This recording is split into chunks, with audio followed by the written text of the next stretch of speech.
তো সব কাজ হয়ে গেল নাকি আজকে? রান্না হলো, এখনো হয়নি সব কাজ। কাপড় কাচবো। আর অনেকদিন ধরে ভাবছি যে ঘরটা মুছবো হয় না। তো যেহেতু আজকে তুমি আছো, টুকুকে দেখতে পারবো একটু, তার জন্য এই যে ঘরটা মুছলাম।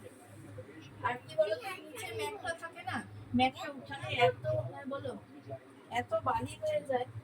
তো ঝাড়ু দিলাম, একবারে মুছে নিয়ে স্নান করে দিই। এই গরমটা পড়লে তো প্রতিদিনই মুছবা, এই ঠান্ডার সময় আর কি। আর গরম পড়লে তো আমরা সব নিচেই শুই, আমরা হ্যাঁ, বিছানায় তো শুই না। প্রতিদিন গরম যখনই পড়ে, দুপুরের খাবার দাবার খেয়ে তারপর হচ্ছে নিচে মুছে নিয়ে শুই। আর এদিকে দুপুর দেখো এই যে মাস্টার মশাই, আপনি কি খাচ্ছেন? গ্রেপস। তাই বাবাকে মাম্মামকে দেবে না? একটা করে দাও। দেবে না? আমরা কি কাঁদবো?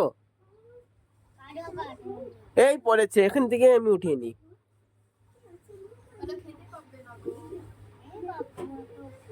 আমাকে দাও না।